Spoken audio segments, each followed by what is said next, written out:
Alhamdulillah malam ini kita bisa duduk kembali untuk talabul ilmi. Salawat iring salam kita haturkan kepada Rasul kita yang mulia alaihi salatu wassalam. Allahumma salli ala Muhammad wa ala alihi wa sahbihi wa man sara ala nahji ila yaumiddin. Pembahasan di malam hari ini kita akan menguak satu kisah yang menarik tentang sumur Barhut, yang konon sumur ini dijadikan tempat penjara bagi para bangsa jin. Sumur Barhut yang ada di Hadral Maut. Ma'asyiral muslimin yang dimuliakan Allah Subhanahu wa taala. Kita tahu bahwa yang namanya sumur tentu penuh dengan air. Dan air adalah sumber kehidupan. Karena Allah Subhanahu wa taala berfirman, "Waja'alna al-ma'a likulli syai'in hayyin." Dan kami jadikan air itu segala sesuatu bisa hidup. Tapi sumur yang ingin saya ceritakan ini adalah sumur kematian. Bahkan tempat yang sangat menakutkan, sarang daripada jin dan syaitan. Sumur ini dikenal sebagai sumur Barhut, letaknya di Hadral Maut. Ma'asyiral muslimin yang dimuliakan Allah Subhanahu wa taala. Bicara tentang sumur Barhut ini, sampai hari ini banyak orang yang meneliti sumur ini karena memang termasuk keajaiban dunia. Banyak orang yang berusaha menguak rahasia di balik sumur ini. Karena sumur ini juga diperbincangkan oleh para ulama dari zaman ke zaman sampai hari ini. Karena ada riwayat yang mengatakan bahwa arwahnya orang-orang kafir itu setelah kematiannya maka mereka akan dipenjarakan di sumur Barhut Hadral Maut ini. Tetapi apakah seperti itu? Maka kita akan cerita tentang sumur ini dari dua sisi. Pertama, khurafat. Yang kedua, hakikat. Ma'asyiral muslimin yang dimuliakan Allah Azza wa Jalla, sebelum saya bercerita tentang sumur ini, Al-Imam At-Tabrani meriwayatkan sebuah hadis dalam kitabnya Al-Mu'jam Al-Kabir. Dan hadis ini dikatakan oleh Al-Imam Al-Haythami, rijaluhu thiqat. Semua para perawinya perawi terpercaya.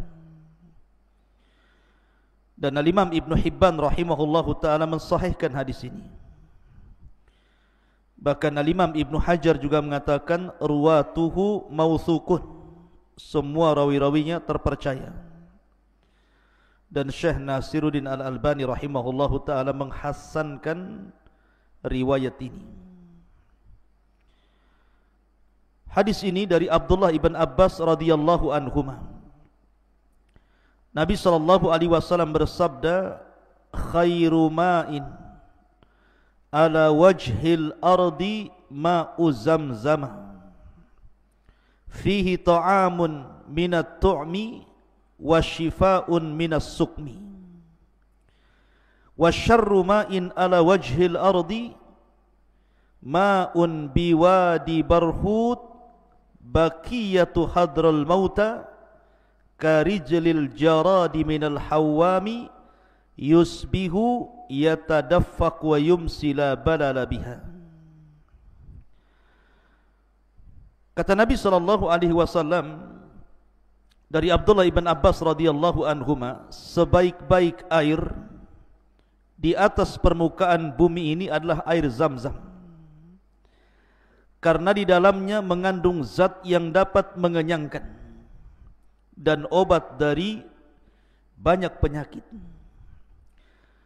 Begitu juga sejelek-jeleknya air di atas permukaan bumi adalah air dari sumur Barhut yang terletak di Hadrul Maut, seperti kumpulan belalang yang di pagi harinya sumur tersebut memancarkan air, kemudian pada sore harinya mengering dan tidak terdapat bekas basah apapun di dalamnya.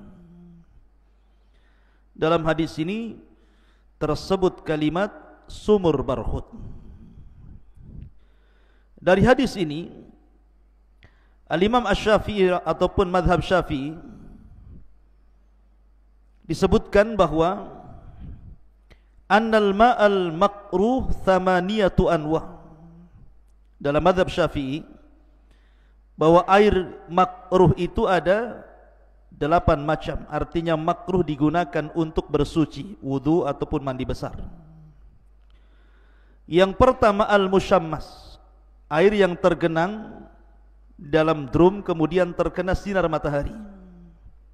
Maka kalau berwudu dari air genangan yang terdapat dalam drum yang terkena sinar matahari, kata madhab Syafi'i makruh hukumnya. Kemudian wasyadidul hararah, air yang sangat panas sekali. Maka orang yang berwudu atau mandi jinabah dari air yang sangat panas makruh hukumnya. Yang ketiga syadidul burudah, air yang sangat dingin sekali. Kemudian yang keempat ma'u diyari Tsamud illa bi'run naqah, air yang terdapat di negeri Tsamud kecuali sumurnya untanya Nabi Allah Saleh. Kemudian yang kelima ma'u diyari qaumi Lut, airnya negeri Lut yang pernah diazab di negeri Sodom. Kemudian ma'i bi'ru Barhut, dalam mazhab Syafi'i disebutkan air dari sumurnya Barhut, itu dianggap makruh kalau orang berwudu atau bersuci di situ. Kemudian ma ardi Babil, air di negeri Babil. Kemudian yang terakhir ma'u bi'ri Darwan, air dari sumur Darwan. Sumur Darwan itu tempat Labid bin A'sam meletakkan bukhul ketika menyihir Nabi SAW. Lah dalam mazhab Syafi'i bahwa 8 macam air ini makruh untuk bersuci ataupun mandi junub. Ingat, ini mazhab Syafi'i. Tetapi kaidah air itu kalau antum belajar fikih tetap mengacu kepada ijma' para ulama bahwa asal air itu suci dan mensucikan, kecuali kalau berubah warna, rasa, bau karena yang merubahnya najis. Tapi selama sifat air itu tidak berubah warnanya, tidak berubah rasanya, tidak berubah baunya, maka hukum air itu suci. Tapi sekali lagi ini saya menyebutkan mazhab Syafi'i karena ada berkaitan dengan sumur Barhut. Taib, ma'asyiral muslimin yang dimuliakan Allah Subhanahu wa taala, di mana letak sumur Barhut ini? Letak sumur Barhut ini tepatnya di sebuah lembah yang terdapat di provinsi Hadrul Maut. Jadi berdekatan dengan Bukit Hud atau kuburan Nabi Hud alaihi salatu wassalam. Kira-kira kalau ditempuh dengan perjalanan itu sekitar 2 jam dari negeri Tarim. Ya, ada kota Tarim di sana. Itu sekitar 2 jam dari Tarim ini ke sumur Barhut itu. Dan masuk ke provinsi Hadrul Maut, lintasan arah menuju provinsi Mahram itu. Mungkin kalau sekarang Yaman Selatan. Ada yang kemudian mengukur kedalamannya sumur ini. Ada yang mengatakan bahwa sumur ini atau sumur Barhut ini memiliki 600 kaki. 600 kaki itu maksudnya lebarnya 450 kaki dan panjangnya 120 kaki. Atau dengan kata lain ada yang mengatakan bahwa kalau seandainya luasnya dikira-kira, maka sumur Barhut itu sekitar 100 meter persegi dan memiliki kedalaman 250 meter. Bayangkan 250 meter, seperti apa dalamnya itu.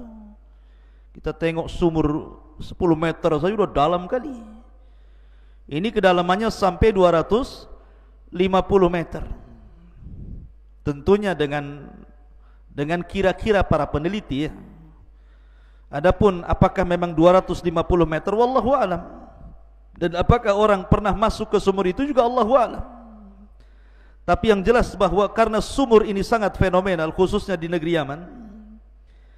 Kemudian juga ada riwayat yang mengatakan bahwa arwahnya orang-orang kafir tertahan di sumur Barhut inilah akhirnya menjadi terkenal.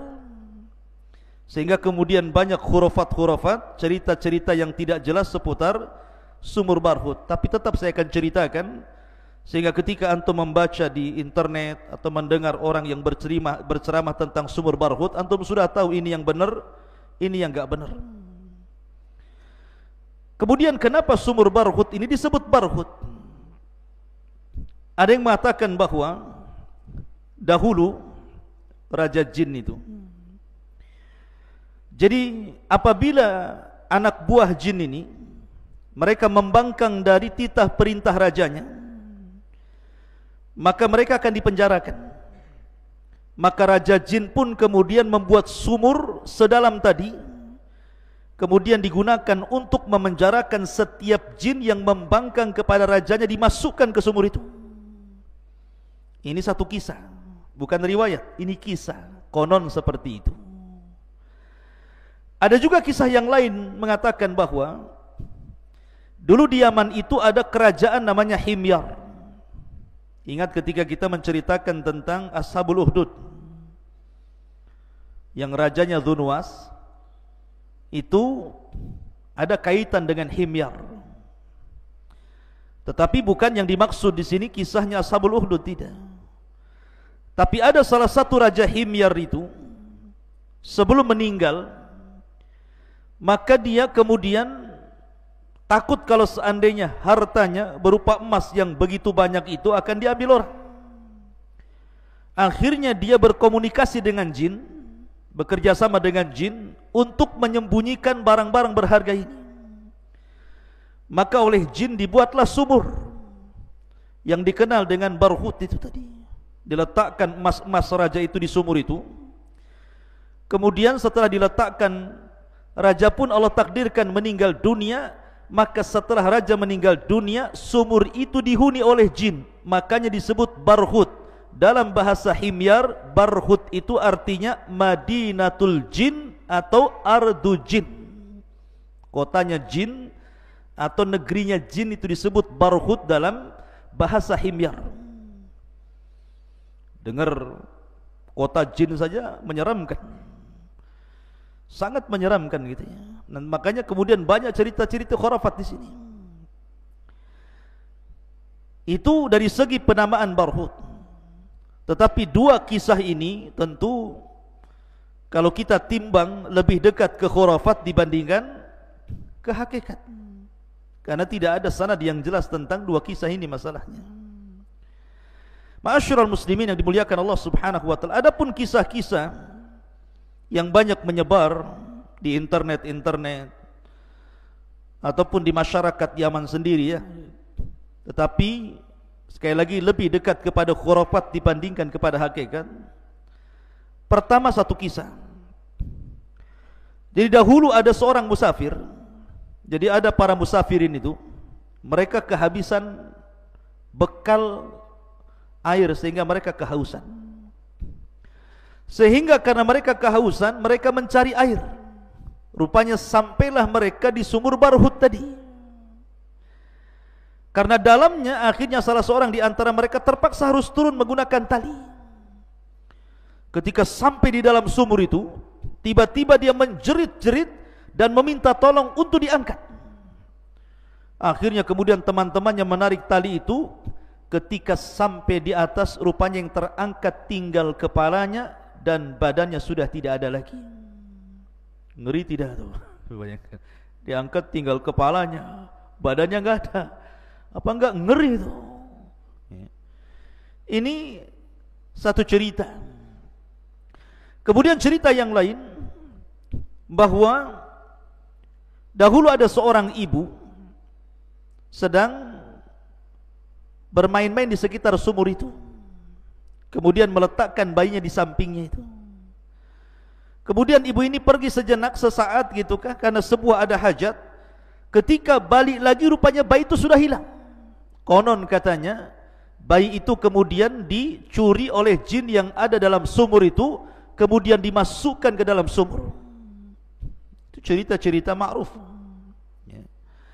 Ma'asyiral muslimin yang dimuliakan Allah Azza wa Jalla. Kemudian ada cerita lagi bahwa sumur itu airnya itu seperti gula manis, tetapi warnanya sangat hitam dan busuk. Kemudian di dasar sumur itu ada pohon-pohon yang ranum yang hijau dan banyak burung merpati, kemudian banyak ular di situ. Sehingga apabila di malam hari terdengar suara-suara aneh yang berbagai macam suara muncul dari sumur itu, dan orang ketakutan karena itu. Lah tiga-tiga kisah ini masyhur kalau antum baca di internet, tetapi semua tidak ada sanadnya karena kesannya khurafat masalahnya. Ini bukan sebuah hakikat. Ma'asyiral muslimin yang dimuliakan Allah Subhanahu wa taala. Akan tapi hadis yang saya baca tadi, hadis bahwa sebaik-baik air di permukaan bumi adalah air Zam-Zam, dan seburuk-buruk air di permukaan bumi adalah air yang terdapat di lembah Barhut. Ini sahih hadis ini. Ya. Hadis ini sahih dan dihasankan oleh Syekh Nasiruddin Al-Albani rahimahullahu ta'ala. Bahkan ada sebuah riwayat yang lain tentang masalah sumur Barhut ini, dikeluarkan oleh Abdul Razak dalam musannafnya dari jalan Sufyan ibn Uyainah, dari Furat Al-Qazzaz, dari Abi Tufail, dari Ali radhiyallahu an, dia mengatakan, khairu wadiyaini fin nasi dhi Makkah, wadin fil hindi habata bihi Adam, fihi hadit tibul ladhi tatayyabuna bihi, wasyarru wadiyaini fin nasi wadil ahqafi wa wadi bihadral maut yuqalu lahu Barhut. Kata Nabi, kata Ali radhiyallahu an, sebaik-baik lembah, sebaik-baik dua lembah bagi manusia, pertama di Makkah, lembah yang ada di Mekah, dan yang kedua lembah di mana ketika Adam diturunkan dari sorga ke bumi. Kemudian seburuk-buruk dua lembah bagi manusia, dua. Pertama lembah Ahqaf, dan yang kedua lembah Hadral Maut yang dikenal dengan Barhut tadi. Hadis ini sanadnya sahih. Ma'asyiral muslimin yang dimuliakan Allah Azza wa Jalla, masalahnya ada sebuah hadis ataupun riwayat, bukan hadis, riwayat yang mauquf sampai kepada sahabat Nabi sallallahu alaihi wasallam.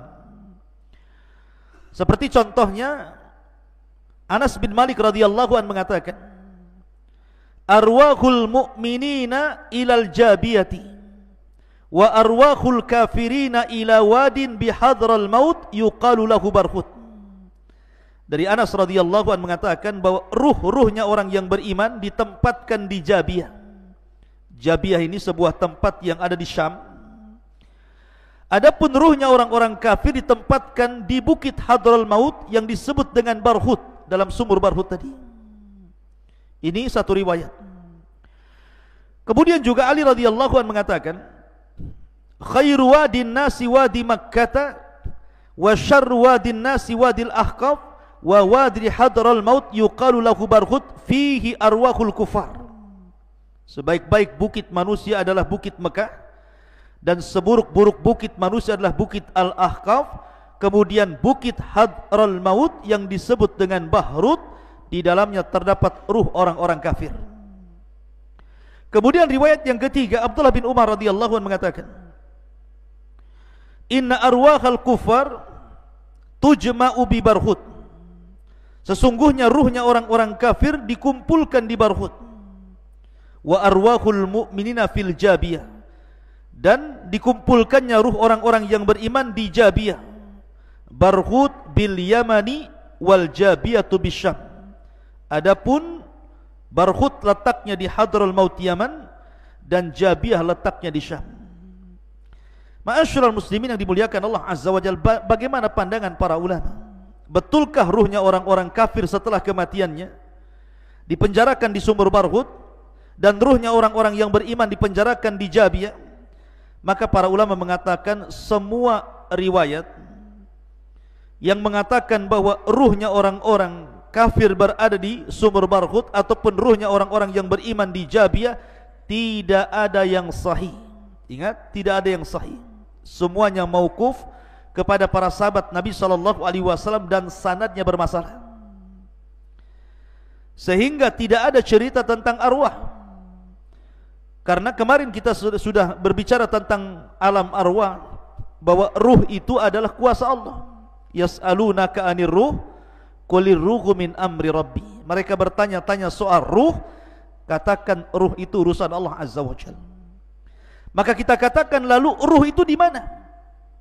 Antara menunggu setelah kematian sampai kiamat dibangkitkan itu. Maka kita katakan secara umum, ruhnya orang-orang kafir di neraka dan ruhnya orang-orang yang beriman di sorga. Dan ini berdasarkan nas Al-Quran, kalla inna kitabal fujjari lafi sijjin wa ma adraka mas sijjin kitabun markun. Kalla inna kitabal abrar lafi illiyin. Allah mengatakan bahwa ruhnya orang-orang yang beriman di illiyin, di sorga. Adapun ruhnya orang-orang kafir di sijjin, di neraka yang paling dasar. Itu pendapat yang sahih. Walaupun ada perincian, ruhnya para syuhada tergantung di bawah-bawah arasy, ruhnya orang-orang yang beriman tergantung di pohon-pohon sorga. Kemudian ruhnya secara umum ada yang masih tertahan di kuburan. Itu khilaf para ulama. Tapi tidak ada yang sahih riwayat yang mengatakan bahwa ruhnya orang kafir berada di sumur Barhut ataupun ruhnya orang-orang mukmin berada di Jabiyah. Tetapi masalahnya sumur ini memang sumur yang menakutkan. Dibicarakan para ulama itu masalahnya. Saya akan sebutkan dua kisah. Dan kisah ini disebutkan oleh Imam Suyuti rahimahullahu ta'ala dalam kitabnya Hikayat li Abi Umar Ahmad ibn Muhammad An-Naisabur. Jadi ada cerita seperti ini dulu. Ada seorang laki-laki di Mekah. Laki-laki ini asalnya Khurasan, tapi tinggal di Mekah. Nah, laki-laki ini orang baik. Jadi banyak orang-orang yang menitipkan barang kepada laki-laki ini. Jadi kalau antum safar, takut barangnya hilang, diletakkan di rumah laki-laki ini. Saking baiknya, banyak orang yang menitipkan barang sama dia. Jadi suatu ketika ada orang yang menitipkan uang kepada laki-laki yang baik ini 1000 dinar. Banyak 1000 dinar. Akhirnya setelah dititipkan uang 1000 dinar, kata Imam Suyuti kisahnya ini, kemudian orang yang menitip uang ini pergi. Allah takdirkan orang ini, orang yang baik ini meninggal dunia. Masalahnya titipan yang 1000 dinar itu dia kubur di samping rumahnya dan tidak diberitahu anaknya. Akhirnya kemudian ketika orang yang ditipi uang ini datang bertanya soal uang 1000 dinar, kata anaknya, ayah saya sudah meninggal dan ayah saya tidak memberitahu di mana uangmu. Akhirnya kemudian orang ini pun berangkat ke Masjidil Haram, bertanya kepada orang-orang atau para ulama yang ada di situ. Maka salah seorang ulama kemudian mengatakan kepada orang ini, pergilah tengah malam atau sepertiga malam ke sumur Zam-Zam. Karena ada yang berpendapat bahwa ruhnya orang-orang yang beriman itu diletakkan di sumur Zam-Zam masalahnya. Jadi pergilah ke sumur itu. Kemudian kamu berteriak, panggil-panggil orang yang kau maksud itu. Barangkali ruhnya ada di situ. Tanyalah di mana hartamu. Kalau seandainya dia menjawab, maka kamu akan dapat hartamu. Tapi kalau kau tidak dapat jawaban dari sumur itu, pergilah ke Yaman, carilah sumur Barhut. Akhirnya kemudian dia berangkat ke sumur Zam-Zam tengah malam. Kemudian dia pun memanggil-manggil orang yang dititipi barang itu. tetapi tidak ada satupun jawaban. Maka dia teringat dengan nasihat para ulama bahwa dia harus pergi ke Yaman. Maka berangkatlah dia ke Yaman. Di Yaman itulah dia cari sumur Barhut tadi. Setelah dia ketemu sumur Barhut tadi, maka dia pun berteriak-teriak di sumur Barhut itu. Maka tiba-tiba kemudian ada jawaban bahwa ruhnya ada di situ. Tiba-tiba ruh ini mengatakan, "Waihaka ma anzalaka hahuna." Dia mengatakan, celaka engkau, kenapa kau sampai kemari? Maka orang ini mengatakan, waihaka wa qad kuntu sahiba khairin wa qad kunta sahiba khairin. Bagaimana mungkin, kau kan orang baik, kenapa ruhmu ada di sini? Ini kan ruhnya orang-orang kafir di sini, kenapa kau ada di sini? Maka dia mengatakan, dulu aku punya kerabat di Khurasan, aku punya saudara di Khurasan, tidak pernah silaturahim. Sampai kuputuskan silaturahim dengan dia, sehingga Allah mengadab diriku dan Allah letakkan ruhku di sini. Kemudian dia bertanya, kalau gitu di mana hartaku? Mana uangku yang 1000 dinar itu? Maka kata ruh itu mengatakan, terletak di samping rumahku, galilah di sana, uangmu ada di sana. Akhirnya kemudian dia pulang ke Mekah dan mengambil uangnya. Ini kisah ini disebutkan oleh Al-Imam As-Suyuti dalam kitabnya Hikayat li Abi Umar. Lah kisah yang sama juga disebutkan juga oleh Al-Imam Ibnul Qayyim rahimahullahu ta'ala, dikeluarkan oleh Imam Ibnu Abi Dunya dalam kitab Al-Qubur.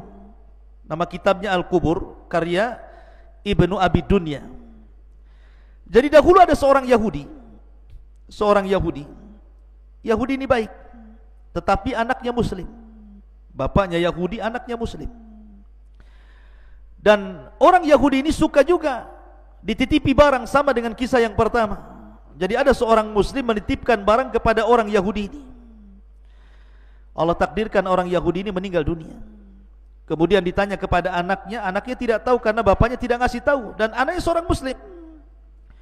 Akhirnya kemudian dia pun bertanya kepada seorang alim namanya Syuaib Al-Jubai. Syuaib Al-Jubai. Kata Syuaib Al-Jubai, sebaiknya kamu datang ke sumur Barhut, cari ruhnya orang Yahudi itu di sumur Barhut itu. Berangkatlah dia ke sumur Barhut. Kemudian dia pun memanggil-manggil ruhnya orang Yahudi itu. Tiba-tiba ruhnya orang Yahudi ini bicara. Kemudian setelah bicara, dia bertanya soal di mana hartanya. Kemudian ruh itu memberitahu bahwa hartanya berada di bawah pintu rumahnya. Maka dia pun pulang menggali, rupanya hartanya ada di situ. Lah kisah ini disebutkan oleh Al-Imam Ibnul Qayyim rahimahullah ta'ala, dan dikeluarkan oleh Imam Ibnu Abi Dunya dalam kitab Al-Qubur. Tetapi ikhwan, ingat, dua riwayat ini juga masih dipertentangkan para ulama tentang subut dan tidaknya. Dan pendapat yang kuat bahwa dua riwayat ini pun lemah, sehingga tidak ada satupun cerita soal sumur Barhut itu yang sahih. Semua khurafat, semua hanya cerita fiktif, sehingga kita kembali kepada asal bahwa ya mungkin namanya sumur. Sumur itu mungkin menakutkan karena memang dalam sekali. Bahkan bukan hanya sumur Barhut, sumur-sumur manapun kalau sudah tidak dipakai lagi, tentu banyak jinnya di situ ya. Karena ada orang-orang sekitar sumur itu, kalau antum tengok di YouTube gitu ya, sumur Barhut gitu kan, diwawancarai gitu ya, bahwa banyak suara-suara yang terdengar dari dalam sumur itu. Apalagi malam hari, katanya ada suara menangislah bayi, ada suara burung, ada suara macam-macam suara. Memang menakutkan sekali katanya. Saya enggak, walaupun pernah di Yaman, saya belum pernah ke sumur Barhut, karena sumur Barhut itu kan di tengah-tengah padang pasir masalahnya. Kalau antum tengok di YouTube itu memang menakutkan sekali ya, bahkan termasuk dimasukkan oleh UNESCO itu sebagai keajaiban dunia gitu. Sampai hari ini diteliti itu oleh barat sama timur, itu diteliti itu tentang rahasia di balik sumur itu. Akan tapi ikhwatu fillah yang dimuliakan Allah Azza wa Jalla, adapun tentang riwayat-riwayat seputar sumur Barhut, maka semuanya mauquf. Tidak ada yang sahih kecuali hadis Abdullah ibn Abbas radhiyallahu anhuma yang menceritakan tentang masalah sebaik-baik air adalah Zam-Zam dan seburuk-buruk air adalah air yang ada di sumur Barhut, karena memang warnanya hitam, kemudian sangat bau sekali sehingga tidak layak dikonsumsi ya. dan memang sangat horor sumur itu. Tetapi kalau mamanya bicara tentang masalah ruh, maka sekali lagi bahwa riwayat soal ruhnya orang-orang kafir berada di sumur Barhut, maka tidak ada yang sahih. Dan para ulama mengatakan bahwa kita kembali kepada zahir Al-Quran, ruhnya orang-orang yang beriman di Illiyin dan ruhnya orang-orang kafir di Sijin. Inilah diantara kisah sumur Barhut yang ada di negeri Hadral Maut Yaman. Subhanakallah bihamdika asyhadu an la ilaha illa anta astaghfiruka wa atubu ilaik. Allahu ta'ala alam. Assalamualaikum warahmatullahi wabarakatuh.